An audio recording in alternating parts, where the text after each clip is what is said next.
amados irmãos, sejam todos bem-vindos, né, para essa reunião de Apocalipse, desse discurso do livro de Apocalipse. Essa é a terceira mensagem. Nós estamos ainda, só para contextualizar, nós estamos ainda no capítulo 1. Nós estamos ainda na introdução do capítulo 1, tá? E a mensagem dessa semana, de hoje, é a revelação de Cristo, que no caso, como nós estamos no livro de Apocalipse, e como nós vimos nas últimas mensagens, Apocalipse é o livro que fecha a Bíblia, é o livro que termina a palavra de Deus, que completa a Bíblia, que completa todas as revelações. Ora, se a Bíblia é o livro que completa todas as revelações, então, na Bíblia, o Senhor Jesus também é a revelação do Senhor Jesus em Apocalipse, também a revelação final e máxima do Senhor, tá? Então, lá em Gênesis nós já podíamos ver Cristo, não é? Como, por exemplo, quando o capítulo 3, quando o Senhor falou para Adão e Eva, né, depois da queda, o Senhor falou que o Senhor ia levantar o descendente da mulher, o descendente da mulher ia esmagar a serpente, ia pisar na cabeça da serpente, a serpente ia ferir o seu calcanhar, mas, por outro lado, o Senhor, que é o descendente, ia esmagar a cabeça da serpente. Então, a serpente podia até ferir o calcanhar do descendente. É um dano pequeno que ela causaria no descendente. Mas o dano que o descendente da mulher causaria sobre a serpente é um dano permanente, eterno, que é esmagar a cabeça da serpente. Isso está lá em Gênesis capítulo 3. Agora, a quem o Senhor estava se referindo, Gênesis capítulo 3, quando ele falou do descendente da mulher? Estava se referindo a Cristo, não é? E também, por outro lado, estava se referindo também aos vencedores, não é? Os vencedores, como nós vamos ver lá no capítulo 12, eles são o filho varão que nasce da mulher. Mas os vencedores, na verdade, eles nada mais são do que a expressão gloriosa de Cristo. Então, certamente, o descendente é Cristo ali. E, por expressão, também os vencedores. Mas por que estou citando isso? Porque lá em Gênesis, lá no comecinho, nós já podemos ver Cristo. Lembre-se que em Gênesis nós temos a sementinha de todas as verdades da Bíblia. E aí essa verdade foi crescendo ao longo da Bíblia, e quando chega de Apocalipse, a verdade de Cristo vai crescendo ao longo da Bíblia. Quando chega Apocalipse, Cristo é uma verdade máxima, revelada e completa para nós. Onde eu estou querendo chegar é que tudo em Apocalipse é a revelação máxima de todas as verdades, de Cristo também. E, na verdade, para Deus, todas as verdades são realidades. Cristo é real? Claro que é. Cristo é só uma verdade? Não, Cristo é real. Ele é aquele que vive em nós, né? Então, só em Apocalipse, irmãos, é que nós vemos coisas maravilhosas, tremendas sobre Cristo. Então, o Cristo que é apresentado para nós em Apocalipse, que, na verdade, é o livro de Apocalipse, é Cristo. Daqui a pouco vocês vão entender. Um dos principais aspectos, principais conteúdos do livro de Apocalipse não é os trovões, não é os terremotos, não é a destruição, não é nada disso, não. É Cristo. Nós vimos nas mensagens passadas, né? O conteúdo de Apocalipse é Cristo, a igreja e a economia de Deus. Esses três itens é o conteúdo do livro de Apocalipse. Então, hoje nós vamos ver um pouquinho desse Cristo maravilhoso. E se você, irmão ou irmã, ama Cristo, eu tenho certeza então que você vai amar o livro Apocalipse, porque revela Cristo para nós. E vocês lembram também, não sei se vocês se recordam, que no final da mensagem passada, nós falamos sobre as sessões do livro Apocalipse. E eu ressaltei a importância de entender isso.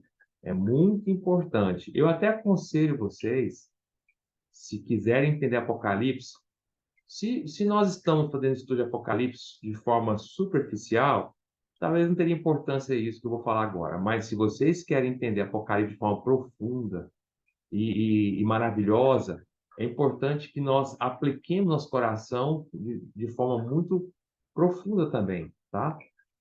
Ou seja, estude mesmo, anote, escreva, Eu não estou necessariamente falando para você anotar o que eu estou falando aqui, não. Você fica à vontade, isso é entre você e o Senhor. Mas eu estou querendo dizer, anote os pontos principais, esses pontos como as sessões, isso, porque isso vai te ajudar lá na frente. Então, nas sessões, nós falamos, você se recorda, que tem a introdução, vocês se recordam disso? Eu vou repetir aqui agora de novo, tá? Eu acho que nunca é demais repetir isso, porque parece uma coisa tão boba, mas é algo tão importante, porque se não gravar isso, vocês vão ver, lá na frente vocês vão bagunçar totalmente a cabeça em relação ao livro de Apocalipse, tá? Por isso precisa entender isso. E quem estudou Apocalipse profundamente, né, como, por exemplo, o irmão Witness Lee, no Estudo Vida, nos ensinou claramente isso, nos deu um caminho maravilhoso, tranquilo, para entender Apocalipse quando você entende as sessões. Então vamos ler de novo. Então, Apocalipse tem 5 sessões. Primeiro, a introdução. A introdução começa aonde? Começa no capítulo 1, versículo 1, e vai até o versículo 8. E nós ainda estamos na introdução, tá? Essa mensagem eu chamo introdução, mas nós estamos dentro da introdução. Vocês vão ver que a mensagem de hoje está baseada no capítulo 1, versículo 1. Vocês vão entender aonde, daqui a pouquinho. Mas nós estamos na introdução, e vão demorar muitas mensagens para sair da introdução, tá? Até nós chegarmos no versículo 8 do capítulo 1, finalizando a introdução, vai ter muitas mensagens ainda, tá? Muitas. Então, a introdução do livro de Apocalipse vai do capítulo 1, versículo 1 até o versículo 8. E depois vai mostrar, do versículo 9 do capítulo 1 até o versículo 20, vai mostrar as coisas que João viu naquela hora, naquele momento, as coisas vistas, ou seja, as coisas do presente, tá? Que estava vendo naquela hora, tá? As coisas, na verdade, que João viu, né? No capítulo 2, essa é a segunda sessão.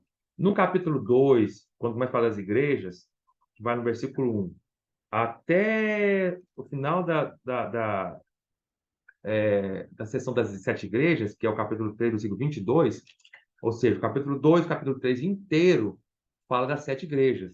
Essa parte também é uma sessão do livro de Apocalipse, que diz respeito às coisas atuais, tá? Na verdade, quando se fala da igreja, nós estamos vivendo hoje na igreja, na igreja no mundo inteiro, né? Onde houver um cristão no mundo inteiro, ou toda a história da igreja até os dias de hoje, desde a época do início da igreja em Atos, né, capítulo 1 ali, né, desde a ascensão do Senhor até a volta do Senhor em termos de igreja, está constituído nesses 2 capítulos, tá bom? E aí vai vir depois, no capítulo 4 em diante, até o capítulo 22, até o último capítulo de Apocalipse, versículo 5, diz respeito às coisas por vir, as coisas que não estão acontecendo ainda, as coisas que ainda vão acontecer e que estão chegando, né? É do capítulo 4, versículo 1 até 22, 5, tá? E, finalmente, a conclusão do Apocalipse, que é do capítulo 22, versículo 6 ao último versículo, versículo 21. E, dentro da seção das coisas por vir, nós temos 2 partes, tá? Lembre-se, as coisas por vir vai do capítulo 4 de Apocalipse até o último capítulo 22, tá? Dentro dessas duas, entre a seção das coisas por vir, tem 2 partes.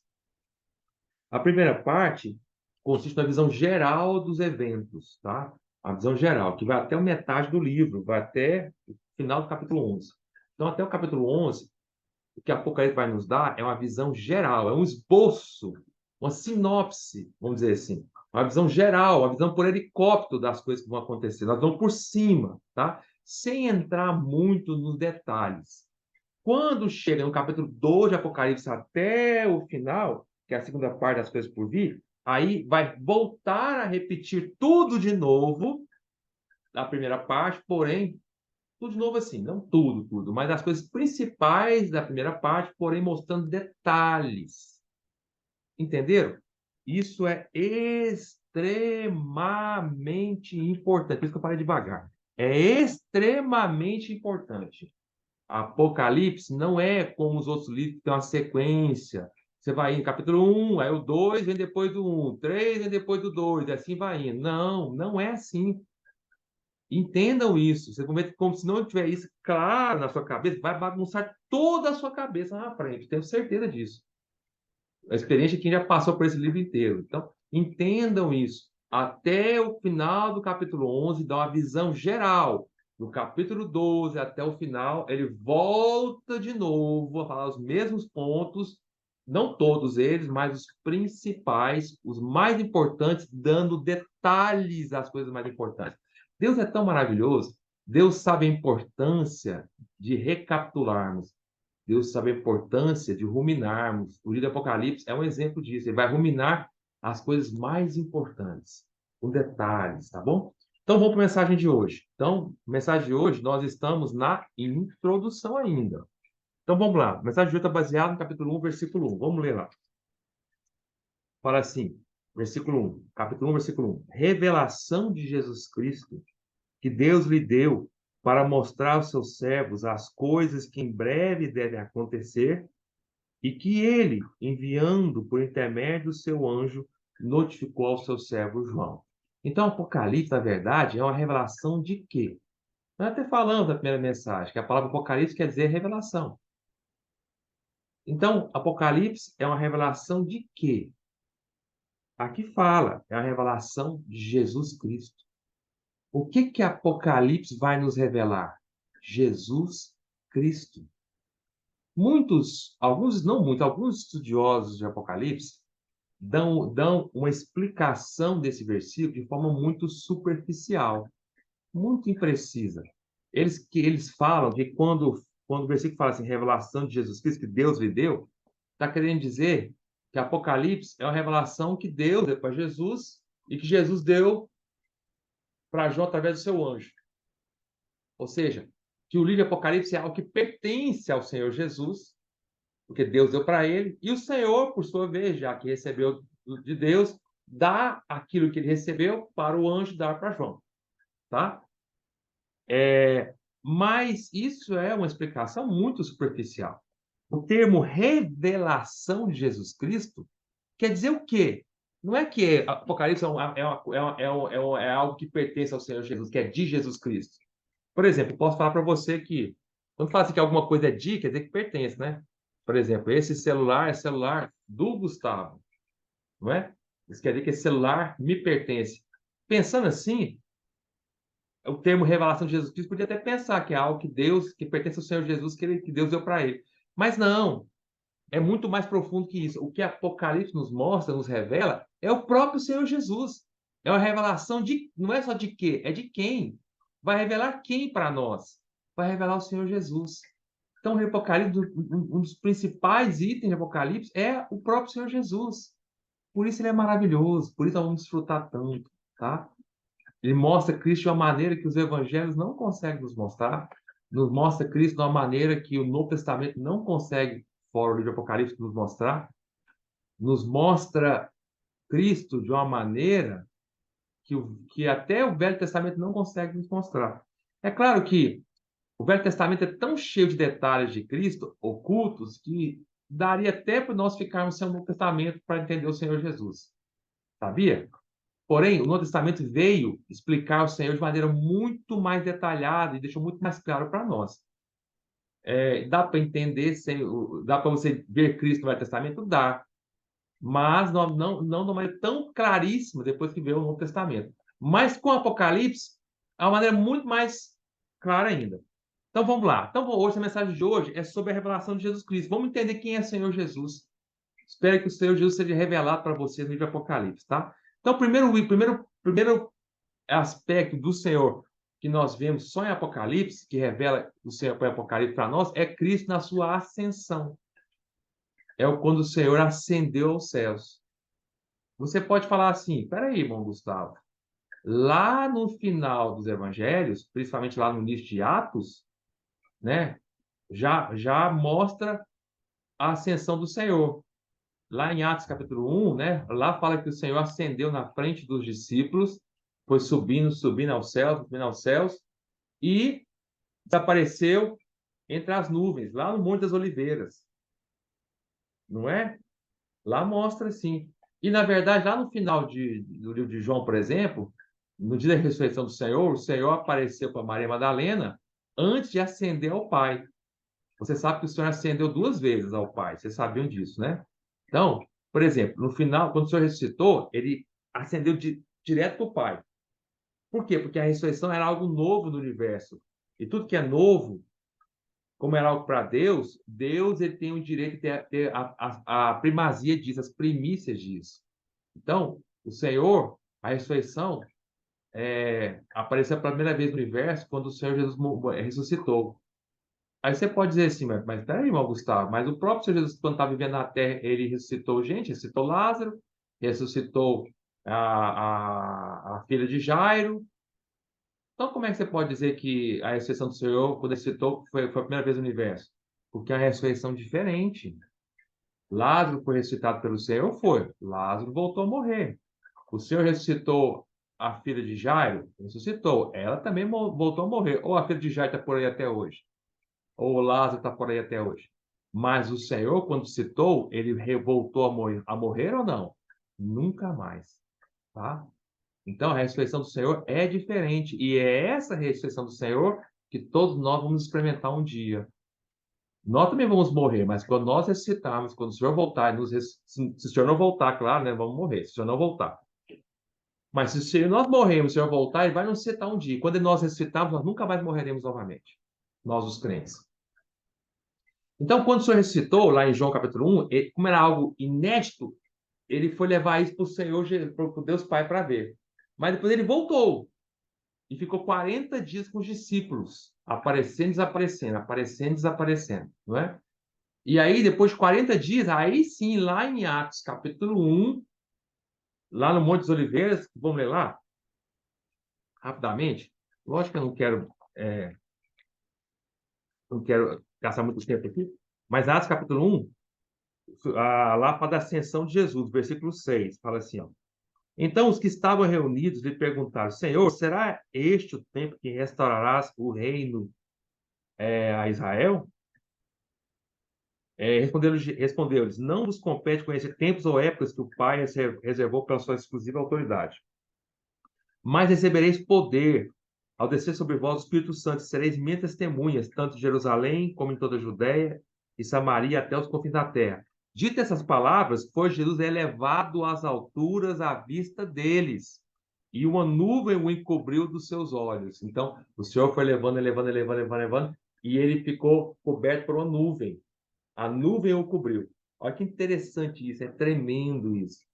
Por que é tremendo? Apocalipse você vai entender tanto que é tremendo. Aí, quando o Senhor encobriu ele com a nuvem, versículo 10, e estando eles com os olhos fitos no céu, enquanto Jesus subia, eis que dois varões vestidos de branco se puseram ao lado deles e lhes disseram, varões galileus, por que estáis olhando para as alturas? Esse Jesus que dentre vós foi assunto ao céu, virá de modo como o viste subir.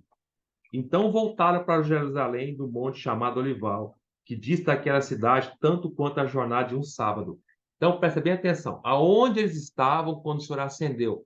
Eles estavam no Monte das Oliveiras. Monte Olival é oliveira, Olival vem de oliveiras, tá? Eles estavam no Monte das Oliveiras. Então, eles estavam lá e o Senhor ascendeu lá no Monte das Oliveiras ao céu, e quando chegou lá em cima, uma nuvem veio e cobriu o Senhor. Aí, aqui que os anjos falaram aqui, os varões, os dois varões vestidos de branco, os anjos, né? Versículo 11, eles disseram, varões galileus, por que estáis olhando para as alturas? Esse Jesus que dentre vós foi assunto ao céu, virá do modo como viste subir. Da mesma maneira que eles viram o Senhor subir, o Senhor voltará da mesma maneira e no mesmo lugar. Ou seja, quando o Senhor voltar, ele vai primeiro aparecer envolto numa nuvem, depois ele vai descendo, descendo, descendo, aí quando ele vai descendo, mais descendo, ele sai da nuvem. Apocalipse mostra que ele se coloca sobre a nuvem, aí ele passa a ser visível, aí ele desce aonde? No Monte das Oliveiras e pisa no Monte das Oliveiras. Da mesma maneira que o Senhor ascendeu, o Senhor vai descer. Na ascensão, o Senhor foi visível. Aí chegou um ponto que a nuvem cobriu. Desapareceu. Lá do Monte das Oliveiras. Começou lá no Monte das Oliveiras. Na volta, mesmo princípio. Ele vem oculto pela nuvem. Chega um ponto que ele não está mais oculto pela nuvem quando ele vai descendo mais. Chega um ponto que ele pisa no Monte das Oliveiras e aparece. Então, aí, aqui nós tivemos a visão da ascensão. Agora eu quero perguntar para vocês. Quando o Senhor aqui em Atos, chegou, desapareceu na nuvem lá em cima, o que aconteceu depois disso? que aconteceu desse ponto em diante? Quando o Senhor desapareceu na nuvem? Até hoje o Senhor está lá no terceiro céu, junto com o Senhor como carne, até hoje no terceiro céu, junto com o Pai. Mas daí, o que aconteceu desse ponto em diante? Você não sabe, nem eu sei. Não é? Já que ele desapareceu, e aí? Você não queria saber o que aconteceu desse ponto em diante? Para onde o Senhor foi? O que aconteceu? Se você quiser saber, Apocalipse nos mostra isso. Sabia? Apocalipse nos mostra que desse ponto que ele desaparece aos olhos dos discípulos, desse ponto diante, só Apocalipse nos mostra, Daniel também nos mostra um pouco. Daniel capítulo 7 também nos mostra um pouco. Mas Daniel e Apocalipse são os dois únicos de toda a Bíblia que nos mostram, claro, Apocalipse com muito mais detalhe, o que aconteceu desse ponto em diante que o Senhor desapareceu. Aonde está isso? Apocalipse capítulo 5, vamos ler lá. Eu não vou, claro, não vou entrar em detalhes agora, porque lá no capítulo 5 eu vou entrar com detalhes nisso, tá? Ó, Apocalipse 5, no versículo 3, fala assim, ó, tá? Capítulo 4 e 5, né? O capítulo 4 é a visão que João veio do trono. Aí João vê um monte de coisa acontecendo no trono. Quando chega no capítulo 5, vamos ler o versículo 1, fala assim, capítulo 5. Vi na mão direita daquele que estava sentado no trono um livro, escrito por dentro e por fora, de todo selado com 7 selos. Vi também um anjo forte que proclamava em grande voz: quem é digno de abrir o livro, de desatar os selos?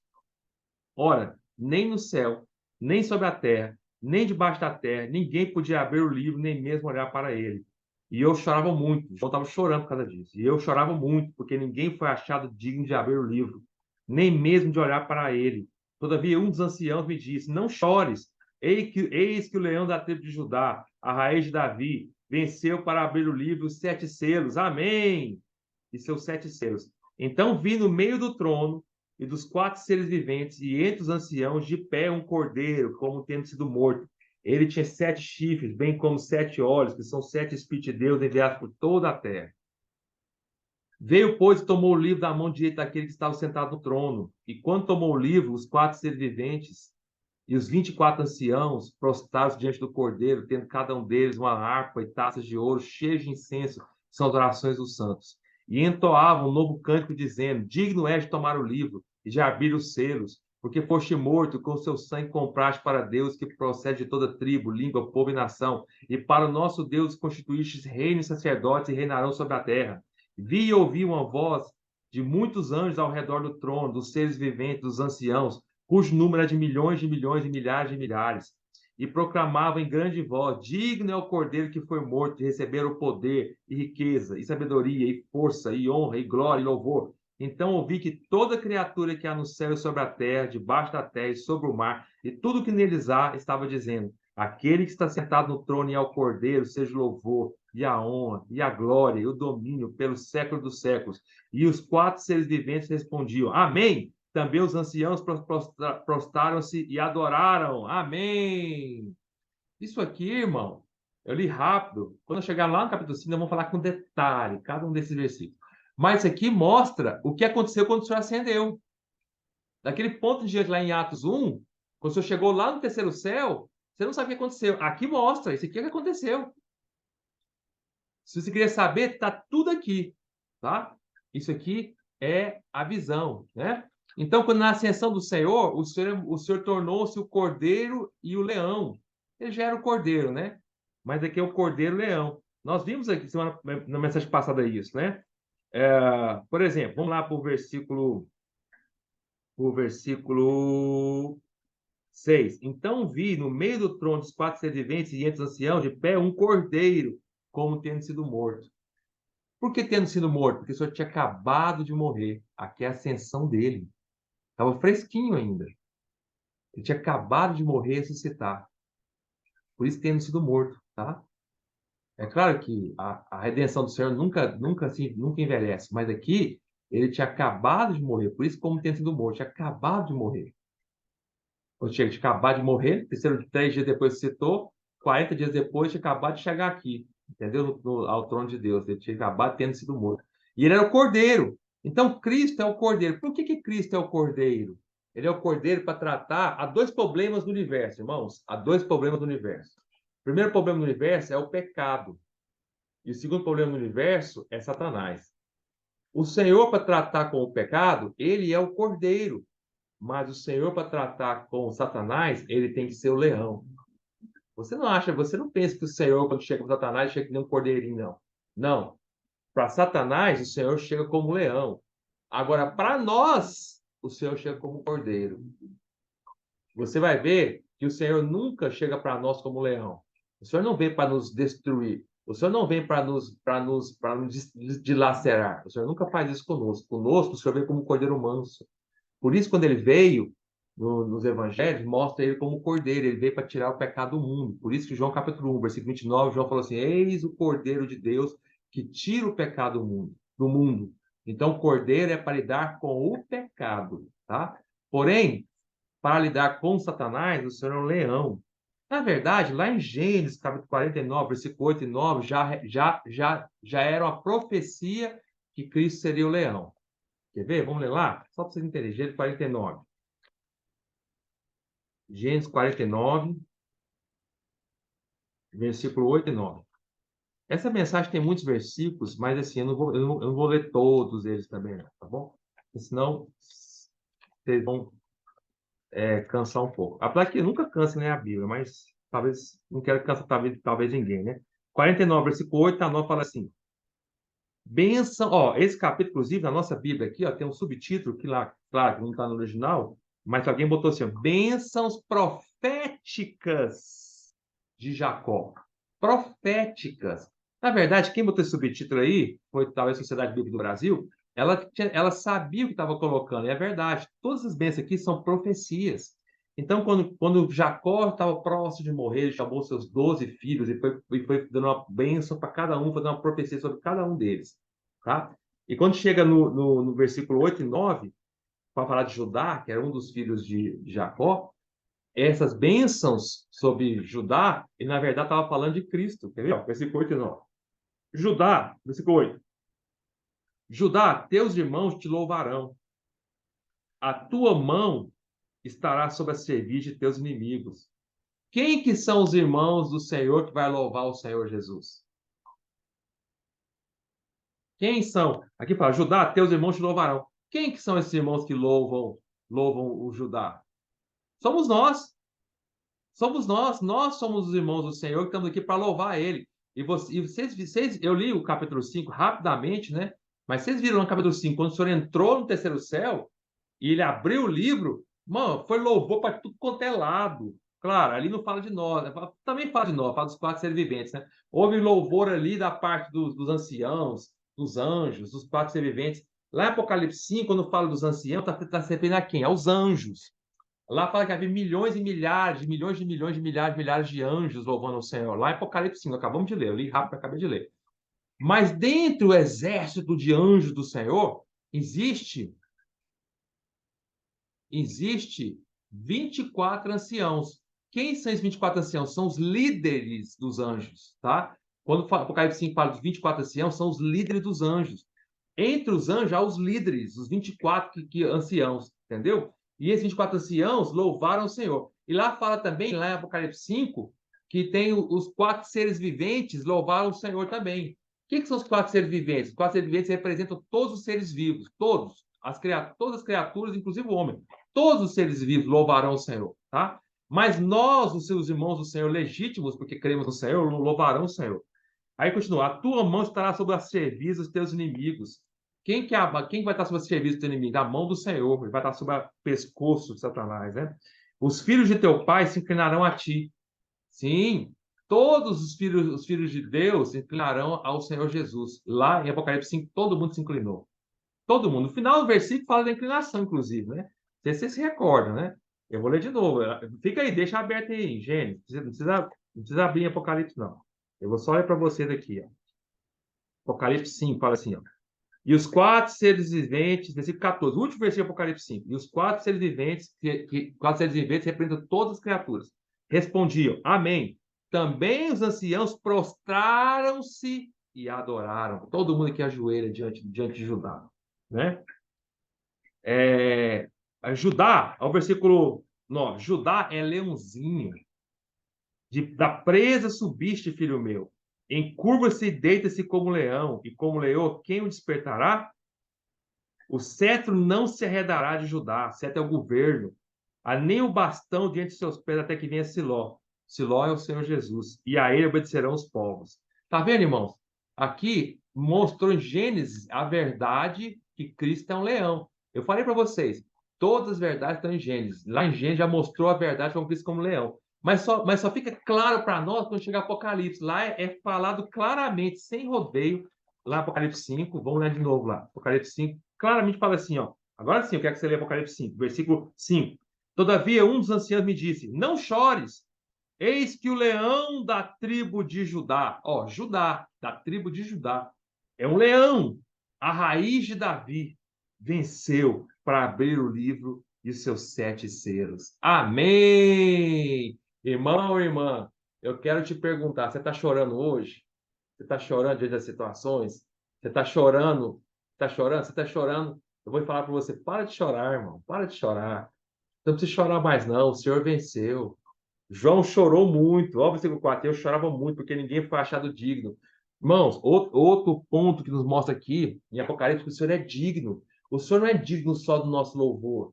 O Senhor não é digno só da nossa adoração. Todos os cristãos, quando falam da dignidade do Senhor, se referem a louvor e adoração. O Senhor é digno do nosso louvor. O Senhor é digno da nossa oração. Mas aqui não é a questão de dignidade para louvor e adoração, não. Aqui é uma questão de dignidade para abrir o rolo com seus 7 selos, tá?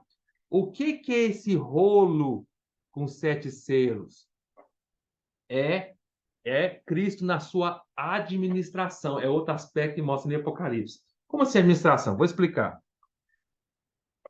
Eu falei para você da mensagem passada que Apocalipse também mostra Cristo na sua economia. Economia, já disse para vocês, é o propósito eterno de Deus, é o plano que Deus estabeleceu para como ele vai administrar o universo, principalmente a sua casa, que é a igreja. A palavra oikonomia, economia, vem do grego oikonomia, está lá na Bíblia, em vários pontos do Novo Testamento. Oikonomia, em grego, vem de oikos, que quer dizer casa. Nomia, quer dizer lei, tá? Da palavra nomia, que vem no nosso português nomenclatura. Nomenclatura quer dizer como é que você dá é, nome para as coisas, lei para as coisas, tá? Então, oikonomia, oiko é casa, nomia é lei. Então, oikonomia é a lei de uma casa. Como Deus administra a sua casa, que é a igreja, o universo inteiro, através do seu propósito eterno, da sua economia, tá? Só que até o livro de Apocalipse, a economia de Deus é como um rolo, um livro. Quando fala o livro aqui, ó, ninguém foi achar, versículo 4, eu chorava muito porque ninguém foi achar digno de abrir o livro. Quando você lê, você pensa livro, você pensa que o livro é um livro como esse aqui, ó. Na nossa cabeça, livro, quando chega, nossa, é qual esses livros aqui em cima, aqui, ó. Vê esses livros todos, tá vendo aqui em cima, ó? Aqui na imagem, aqui, ó, na biblioteca. A gente pensa, quando pensa em livro, todo mundo pensa em livro assim. Porque nós, na nossa época, livros para nós sempre foi assim. Mas naquela época de João, na épocas antigas, os livros não eram assim. Os livros não eram assim. Os livros eram rolos, como esse aqui, ó. É um rolo, ó. Os livros eram rolos. Ou eles eram feitos de papiros, que os egípcios inventaram através de pegar material, uma planta subaquática que ficava no rio Nilo, ou eram feitos de pergaminho. Pergaminho são couro de animais, geralmente cordeiros ou carneiros, que eles curtiam o couro e escreviam no couro, tá? E o pergaminho foi inventado, essa técnica de pegar couro de animal e transformar em algo que podia ser escrevido, foi inventado lá na cidade de Pérgamo, onde tem a igreja em Pérgamo, tá? Por isso que vem pergaminho. Pergaminho vem de Pérgamo, tá? Então, naquela época, na época do Novo Testamento, Velho Testamento, não havia se descoberto o papel ainda. Não sabia da existência do papel. Ninguém tinha descoberto a celulose para fazer papel. Então, os livros ou eram feitos de papiro, feito de planta, ou eram feitos de couro, pergaminho. Mas, de um jeito ou de outro, tanto o papiro quanto o pérgamo eram assim, rolo. E eu te pergunto, quando você olha para um rolo que nem esse, você consegue saber o que está aqui dentro? O que está escrito aqui? Não, a única maneira de você descobrir é você desenrolar isso aqui, ó. Ó, agora você tá vendo o que tem aqui, ó. Ó, é um mapa, ó. Surpresa! Você olha assim de lado, ó. Você não tem a mínima ideia do que é isso aqui, ó. A mínima ideia. Entendeu? Aí quando você vai abrindo, aí você vai descobrindo. Oh, era um mapa. Só que a economia de Deus, irmão, vocês podem não crer, mas tá aí Apocalipse. Lá, toda a economia de Deus para Deus, tá, tem um livro. Deus tem um livro da economia de Deus. Tem um livro. Deus botou todo o seu propósito num livro, tá? E eu até creio que provavelmente deve ser um livro que nem esse físico, mas esse livro está todo selado. Aqui, ó, aqui começa a abertura, ó. Tá todo cheio de selo aqui, ó. Puf, puf, puf, puf, puf, puf. Tem 7 selos que fecham o livro. Não só selado por dentro, como selado por fora, como por dentro, tá? Então, por que Deus selou a economia? Porque é algo secreto. Quando alguém sela algo, porque é algo exclusivo, secreto, porque não é para todo mundo, é para alguns. Então, não é qualquer um que pode ir lá e descelar, abrir, entendeu? Então, ninguém era digno de abrir a economia de Deus, de abrir o rolo do propósito de Deus, como Deus administra o universo. Ninguém tinha tal dignidade, a não ser o Senhor, porque ele venceu. Então, João chorou muito. Olha, se não houvesse, irmãos, alguém digno de abrir a economia de Deus, nós nunca saberíamos o que ia acontecer com o universo. Nunca. Até hoje, os cientistas não sabem o que vai acontecer com o universo. Até hoje, fica especulando o que vai acontecer nos planetas, tal. Cada um tem uma ideia. Mas nós sabemos o que vai acontecer. E nós sabemos por quê? Porque Apocalipse nos mostra. E por que nós sabemos porque Apocalipse nos mostra? Porque o Senhor foi digno de abrir. Ele abriu! Amém! E à medida que ele vai abrindo o selo, vai desenrolando, as coisas vão acontecendo. Entendeu? Então, o Apocalipse nos mostra tudo, o Apocalipse já nos mostra tudo que já vai acontecer no futuro. Por quê? Porque aos olhos de Deus já aconteceu. No nossos olhos ainda não aconteceu ainda, mas aos olhos de Deus já foi tudo isso aqui aberto, todinho, ó. Todinho aberto já, aos olhos de Deus. Certo? Porque a Apocalipse já nos mostra tudo. Apesar que nos nossos olhos ainda não é real ainda, não aconteceu tudo ainda, né? Então, eu quero dizer, irmão, para de chorar. Irmã, para de chorar. O Senhor é digno. Louva o Senhor pela dignidade dele. Ele é digno. Amém. Ele vai abrir. Por isso que o Apocalipse inteiro é feito de 7 selos. O Senhor vai abre primeiro os 4 selos, depois abre os últimos 3 selos, né? E nós vimos que quando o Senhor abriu os últimos 3 selos, o negócio está feio, tá? Principalmente quando o Senhor abrir o último selo, o sétimo. Quando abrir o sétimo selo, aí começa a grande tribulação. A partir da quarta trombeta começa a grande tribulação, tá? Então, antes do sétimo selo, já no sexto selo, já tem um negócio feio sobre a terra, sabe? E na verdade, irmãos, olha, hoje em dia, desde que o Senhor morreu, citou, muito antes, até muito antes do Senhor morrer, citou, desde que existe o homem, a terra vem sofrer de calamidades naturais. O que é uma calamidade? Terremoto, enchente, não é? Tufões, trovões, isso tudo a Terra vem sofrendo. Vulcões, erupção, né? Quando o vulcão entra em erupção, o céu daquele lugar onde está a erupção fica tudo escuro, fica escuro até 2, 3 dias, de tanta poeira que fica no ar. Não é verdade? Por exemplo, na época de Pompeia. Pompeia é um vulcão na cidade de Pompeia, né? Esse vulcão, que é o Vesúvio, né, lá na Itália, né, perto de Nápoles, quando o Vesúvio entrou em erupção, a cidade que ali próxima de Pompeia ficou tudo escuro durante 3 dias. Tamanha era a cinza. E a cinza foi caindo, foi caindo, foi caindo e matou as pessoas que ficaram ali sufocadas e elas foram petrificadas. Petrificadas. Então, quando você vai lá hoje em Pompeia, que hoje tem só as ruínas que eles descobriram, né, arqueológicas, você vai ver lá corpo de pessoas petrificadas. Então, eu quero dizer com isso o seguinte, que assim, houve situações nessa terra que até ficou escuro 2, 3 dias que o sol não penetrava, tá? Mas tudo isso aí são calamidades naturais, que vai acontecendo, vai e volta, acontece, vai e volta, acontece, vai e volta. Como recentemente esse ano deu aquele terremoto lá na Turquia e lá no sul da Turquia e norte da Síria. Entendeu? Deu aquele terremoto lá terrível lá, matou um monte de gente. mas são calamidades naturais.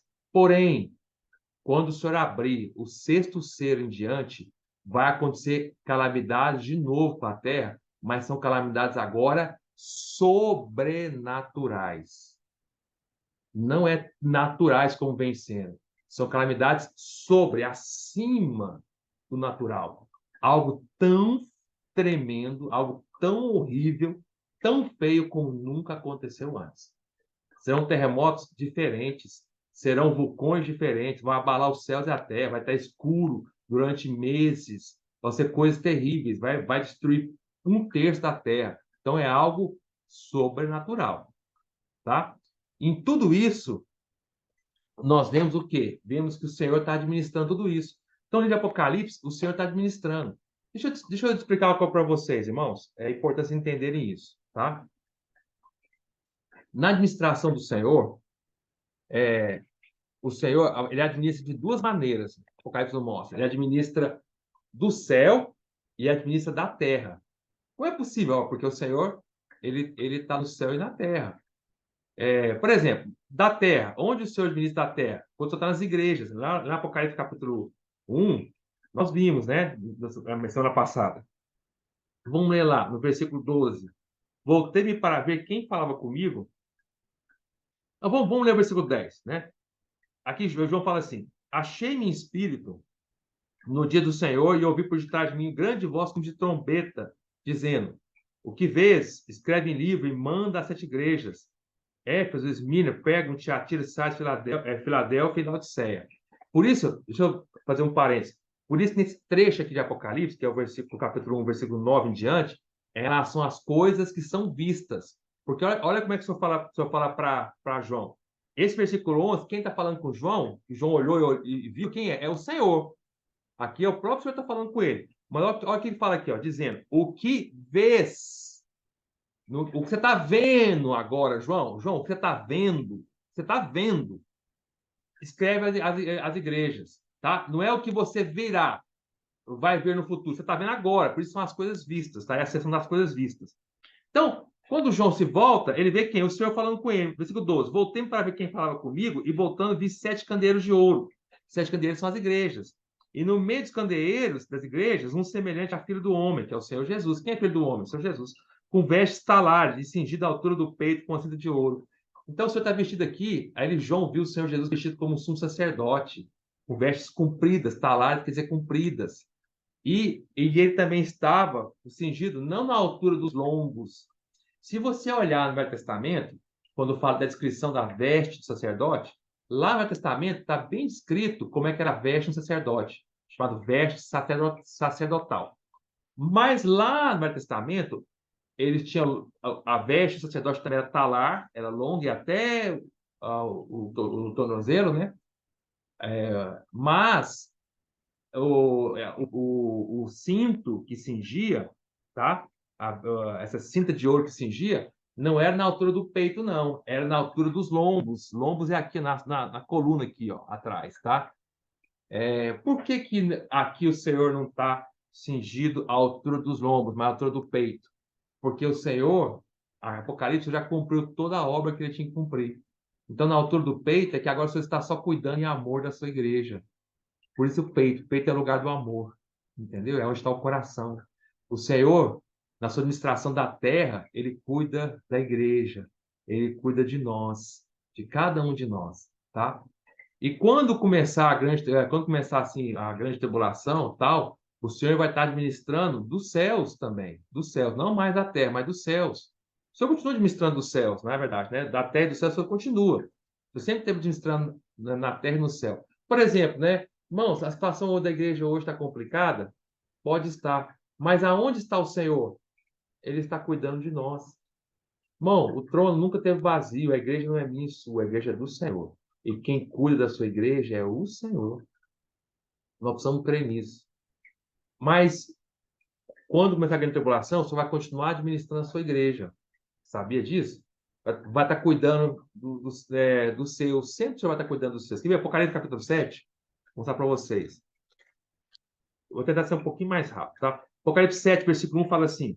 Leia comigo aí. Depois disto, vi 4 anjos em pé nos 4 cantos da terra, conservando seguros 4 ventos da terra, para que nenhum vento soprasse sobre a terra, nem sobre o mar, nem sobre árvore alguma. E vi outro anjo que subia do nascente do sol, tendo o selo do Deus vivo, e clamou em grande voz aos 4 anjos, aqueles aos quais foi dado fazer dano à terra e ao mar, dizendo: Não danifiques nem a terra, nem o mar, nem as árvores, até selarmos na fronte os servos do nosso Deus. Quem está falando aqui, o servo de Deus? Aqui, ou seja, o Senhor mandou os 4 anjos não fazerem nada enquanto não selar os servos de Deus. Por que não selar o servo de Deus? Para que não danifique o servo de Deus. Porque quando você sela o servo de Deus, quando o anjo vier fazer dano aos servos, ele sabe, não, pai, esse não. Esse eu não posso danificar porque ele tem um selo de Deus. O selo mostra que ele não pode ser tocado. Quem são esses servos de Deus que estão falando aqui no capítulo 7? São os judeus escolhidos por Deus. Deus, dentro de todos os judeus, Deus selou alguns. De todas as 12 tribos de Deus, todo o povo de Israel é dividido em 12 tribos, até hoje. Apesar que muitos não sabem de que tribo é que é mais, qual a origem da tribo dele, mas eles todos vieram das 12 tribos. Então, o Senhor, dentro dessas 12 tribos, só vai selar alguns judeus, são judeus escolhidos.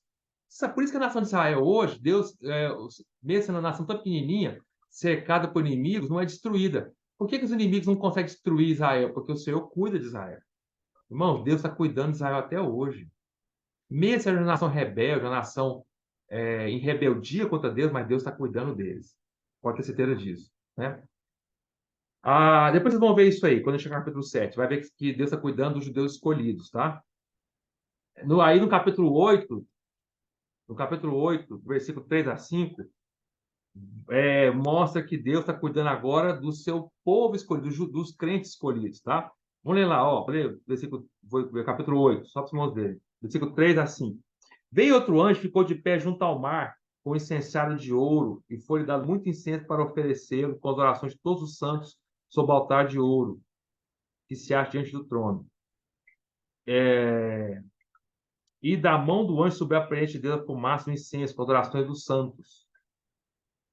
E o anjo tomou o incensário, encheu do fogo do altar e atirou à terra. E houve trovões, vozes, relâmpagos e terremotos. Aqui, nessa parte aqui, vocês vão entender quando nós chegarmos lá, tá? Que é o Senhor cuidando do seu povo, tá? Cuidando de nós, os crentes. Bom, eu não vou entrar em detalhes agora, porque não é nosso motivo da mensagem de hoje, tá? Só para mostrar para vocês que o Senhor está cuidando, tá? Outro aspecto de Apocalipse é que mostra o Senhor na sua volta. Cristo vai mostrar Cristo na sua volta. E o Senhor vai voltar de 2 maneiras. Primeiro, o Senhor vai voltar inicialmente secretamente, depois o Senhor vai voltar publicamente. Porque uma vez que a Apocalipse nos mostra que o Senhor vai voltar dessas 2 maneiras, de maneira secreta e pública, há tanta confusão de muitos cristãos. Vocês já ouviram falar que muitos cristãos brigam dizendo que o Senhor vai voltar antes da grande tribulação. Já viu? Já viu falando isso? Esses que falam que Cristo vai voltar antes da grande tribulação, eles são chamados na teologia de cristãos pré-tribulacionistas, tá? O Senhor vai voltar quer dizer antes, da tribulação e da tribulação. Então, o Senhor vai voltar antes da grande tribulação. Esses que pensam assim e brigam dizendo que a Apocalipse diz que o Senhor vai voltar antes da grande tribulação, são os pré-tribulacionistas. Existe já uma outra linha de cristãos que fala que briga que não, que o Senhor vai voltar depois da grande tribulação. Esses que falam que o Senhor vai voltar depois da grande tribulação são os quer dizer, depois, tribulacionistas da grande tribulação. Aí eu te pergunto, qual dos dois está correto? O Senhor vai voltar antes ou o Senhor vai voltar depois? São os pré-tribulacionistas ou são os pós-tribulacionistas? Os dois estão errados, porque os dois estão certos. Como esses dois estão errados, os dois estão certos? Porque, na verdade, eles brigam porque eles acham que só pode existir uma coisa ou outra. Ou volta antes ou volta depois. Mas por não conhecer a verdade em Apocalipse, claramente, é que eles brigam, porque Apocalipse mostra o Senhor aparecer antes e depois. Sim, os que falam que o Senhor vai voltar antes são bíblicos, estão corretos? Estão. E os que falam que o Senhor vai voltar depois são bíblicos? São, porque estão corretos. O Senhor vai voltar antes e depois. O antes é quando o Senhor vem na maneira secreta. Quando o Senhor vem secretamente, o Apocalipse mostra primeiro o Senhor vem secretamente. Quando o Senhor vem secretamente, ele está oculto pela nuvem. Ninguém está vendo ele ainda, está oculto. Por isso que eu falei que ele vem oculto pela nuvem. Tá? Ele vem como ladrão. Ele vem para roubar as coisas preciosas. Quando o Senhor vai vir como ladrão, ele vai vir para arrebatar os vencedores. Tá? Um ladrão, quando chega na sua casa, ele não vem para roubar a sua sandália velha. Ele não vem para roubar, entendeu? A sua margarina, a margarina sua da Tinaí, lá da geladeira da Tinaí. Ele não vai roubar a margarina dela, não. O senhor vai vir para roubar é as joias. Um ladrão, quando vem, vou dizer assim, não o senhor, né? O senhor não, um ladrão. Um ladrão, quando ele vem para roubar umas joias. Ele vem roubar coisa preciosa. Ele não quer nem ver de coisa sem valor. Quando a Bíblia fala, quando o próprio Senhor Jesus diz que ele vai vir como ladrão, ele vai vir para roubar o que é precioso. Ele não vai vir para buscar os que não têm valor, vai buscar os mais preciosos. Quem são mais preciosos? São os crentes maduros, vencedores, tá? Então, para os vencedores, o Senhor vem como um ladrão. Essa é a vinda secreta. O ladrão não vem tocando trombeta, falando, tô chegando, tô chegando, tô chegando. Não, ele vem secretamente, ele vem quando você menos espera, tá? Eu não vou ler para os seus versículos, porque agora não vai dar, depois a gente vai ler. Mas isso o Senhor vem como ladrão antes da grande tribulação. Quando chegar no final da grande tribulação, depois da grande tribulação, o Senhor vai vir publicamente. Aí já vem diferente. É o mesmo Senhor. Aí já não vai mais estar oculto pela nuvem, ele vai estar sobre a nuvem. Aí sobre a nuvem todos vão ver. Quando o próprio Jesus falou que quando ele vier, vai ser como um raio, relâmpago de um ocidente a oriente, todos verão. Sim, quando o Senhor vier publicamente, todos vão ver. Aí já é depois da grande tribulação, tá? Aí é a vinda pública do Senhor.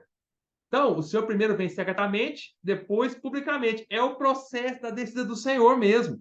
É igual ele subiu, ele volta.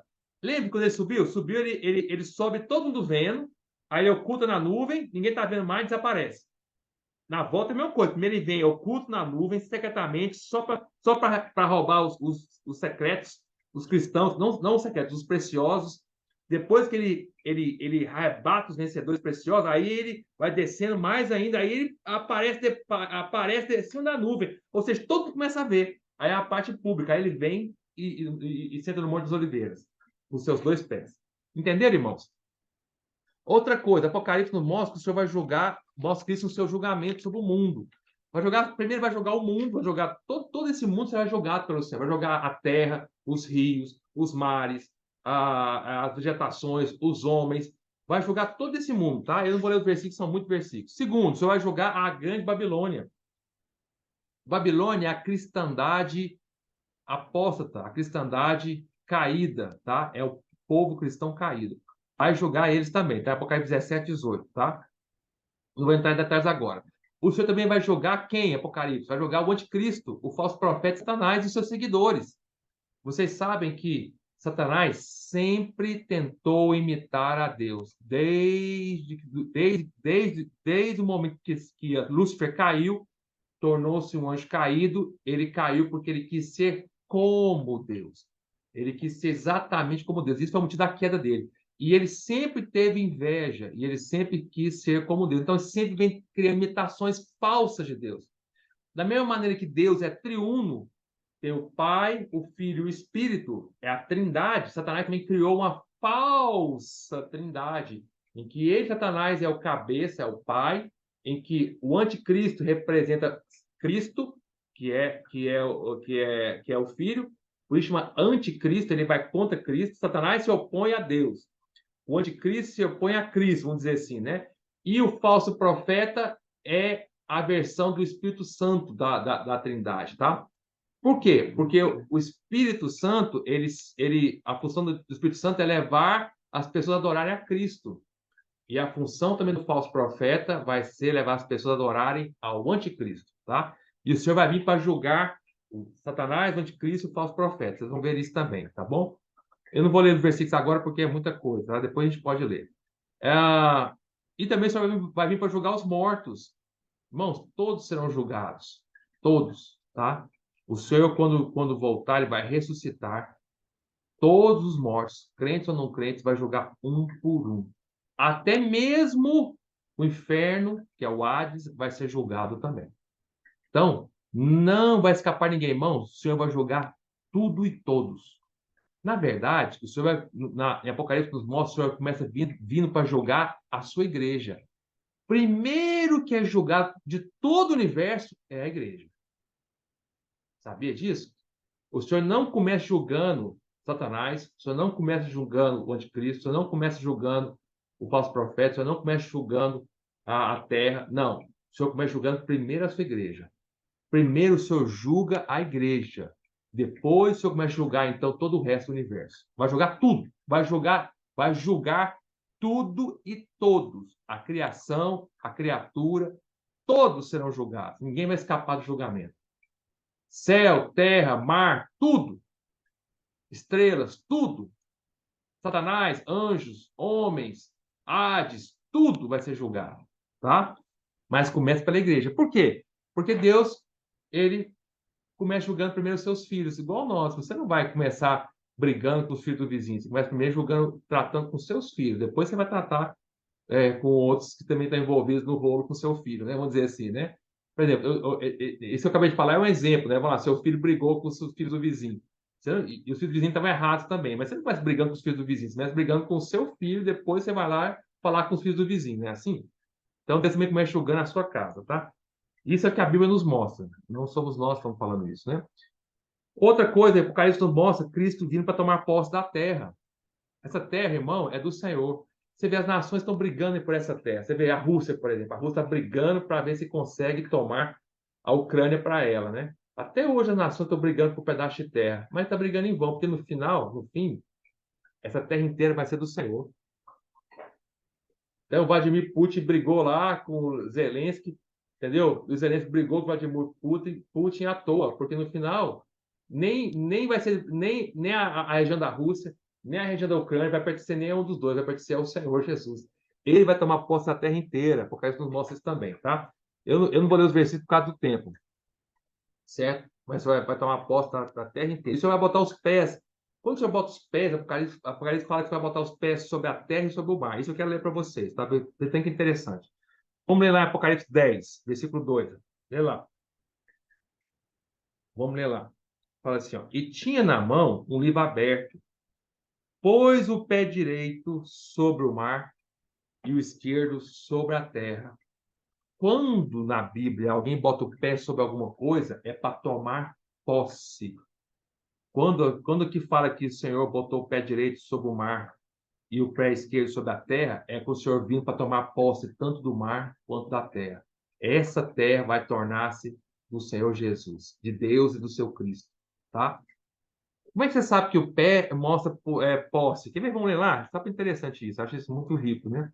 Vamos ler lá, por exemplo, Deuteronômio capítulo 11. Só para vocês entenderem. Deuteronômio capítulo 11. Lembre-se que Apocalipse só pode ser explicado com toda a Bíblia, tá? Enquanto nós estivermos disputando de Apocalipse, nós vamos correr a Bíblia inteira, porque a Apocalipse é a consumação, é o final de toda a Bíblia. Então, para você entender Apocalipse, tem que pegar toda a Bíblia, tá? Então, vamos ler lá, Deuteronômio, capítulo 10. Deuteronômio, capítulo 10. Deuteronômio fugiu da minha Bíblia. Deuteronômio, capítulo 10. Lucas, eu estou brincando, Deuteronômio mesmo. Deuteronômio.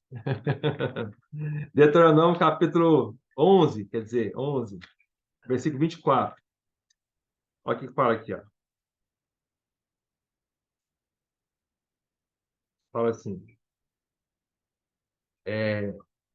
todo lugar que pisar a planta do vosso pé, desde o deserto, desde o Líbano, desde o rio Eufrates, até o mar ocidental, será vosso. Tá vendo? Quando a Bíblia alguém bota a planta do pé, pisa em cima, é para possessão, tá? É para pertencer. Olha Josué capítulo 1, versículo 3. É o livro seguinte, né? Josué, capítulo 1, versículo 3. Olha o que você falou para Josué, capítulo 1, versículo 3.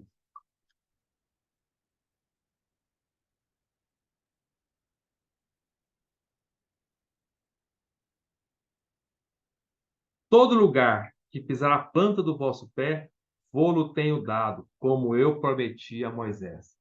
Então, onde pisar, Deus está dando.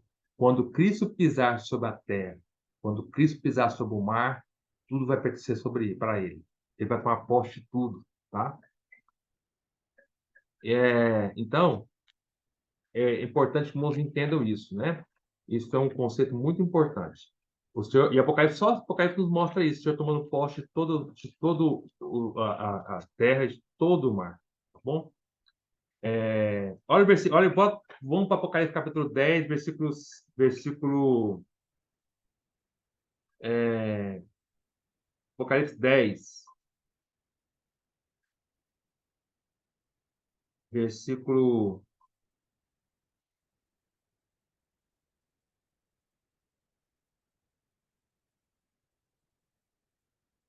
versículo 10, capítulo 10, versículo 7, fala assim: Mas nos dias da voz do sétimo anjo, quando ele estiver para tocar a trombeta, cumprir-se-á então o mistério de Deus, segundo ele anunciou aos seus servos, os profetas. Então, quando o Senhor tomar a posse do mar, da terra, vai se cumprir finalmente o mistério de Deus. Que mistério de Deus que é? Qual é o mistério de Deus?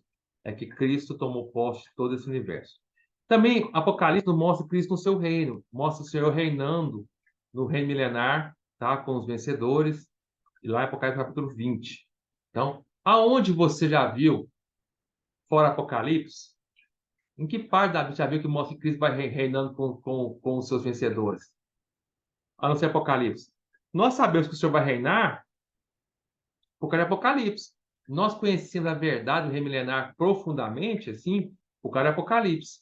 Claro que o Velho Testamento tem vários versículos, vários, que falam sobre o reino milenar. Mas só fica claro para nós essa verdade mais profunda em Apocalipse, tá bom? E por fim, terminando, mostra também, Apocalipse mostra Cristo na sua centralidade e na sua universalidade. Aonde? Na Nova Jerusalém. Nova Jerusalém, Cristo vai ser o centro de todo o universo.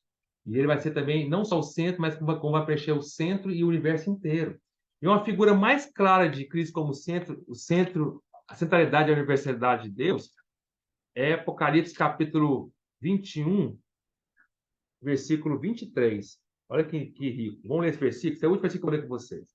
Fala assim: a cidade, que é a cidade aqui é Nova Jerusalém, não precisa. Estou lendo Apocalipse 21, versículo 23.